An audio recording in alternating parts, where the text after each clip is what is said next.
Hello and welcome to problem set 8 of your Algebra 2 textbook. This problem set is all about graphing the equation of a line. So quite challenging, but it's a skill you have to have. So make sure that you understand it now so you're ready to move on for the rest of algebra.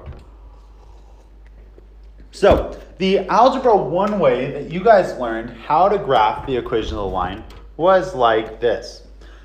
They gave you an equation of a line, let's say 2x plus 3y equals 6. Then you rewrote that in y equals mx plus b form. So you solve for y, so we subtract 2x from both sides. We have 3y equals negative 2x plus 6 divided by 3. All three terms you have to divide by 3.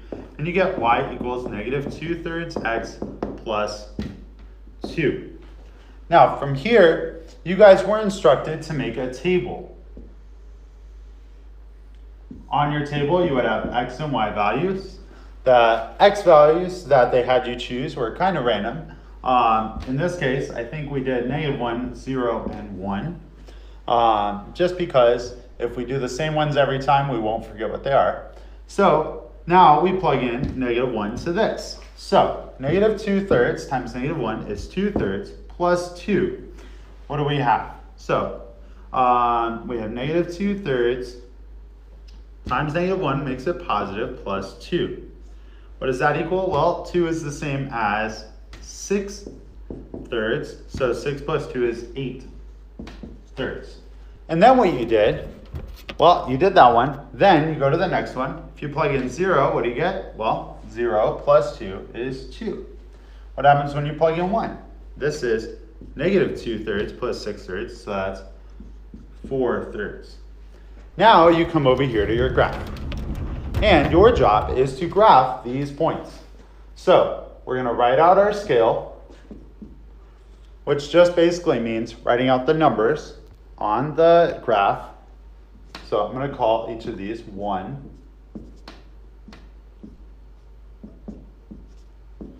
Then I'm going to graph out these points. So when x is -1, y is 8/3. I know that's a little bit ugly.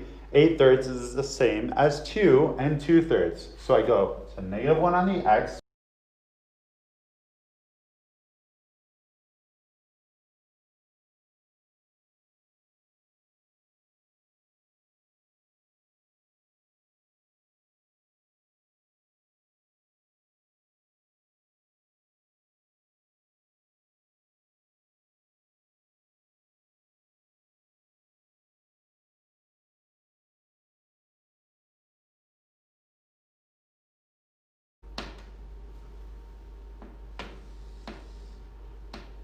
Yes, that was a piece of baseboard.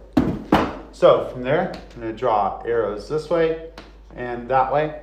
And ideally, I would want your line to go out a little bit further, but that's the graph of our line. Now, that's the Algebra 1 way. You make a table with x's -1, 0, and 1, find the y values, and then graph them. The Algebra 2 way, I think, is much easier, and it is definitely much faster. So let's do it the Algebra 2 way, and then we'll have graphed the equation of a line. So our line, again, was y equals negative 2/3 x plus 2. So our first step is going to be to deal with the plus 2. This is the y-intercept, which means that on my y-axis, which is the one that goes up and down, it is going to cross right there. Now, if you remember from Algebra 1, the slope of the line is the rise over run. So, in this case, I rise down 2, 1, 2, and I run 3 across, 1, 2, 3. So this is my next point. Let's do that one more time. So, rise, -2, run, 3. Your run is always to the right. Never run to the left. Okay? It's like your walk with Jesus, right? You don't want to go backwards. All right? But your rise can be up if it's positive or down if it's negative.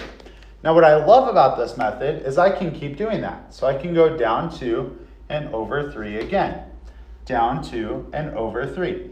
And I can get a much wider range of points to draw my line. Now, with a straight edge, of course, oh look.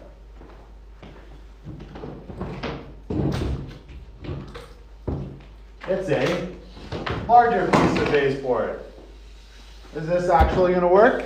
I don't know, but let's try it just for fun. Probably not going to work. Ooh, we got it? We got it. Okay. Woo! That was fun. Maybe I'll give you guys a quiz that says, what random object did I bring into class for graphing today? There we go. So, you see that we get many more points than just 3, and so we can graph a line that is much better. Ideally, you would also go that way and keep going. That baseboard was kind of heavy. So, that's how we graph the equation of a line in Algebra 2. Hope you enjoyed.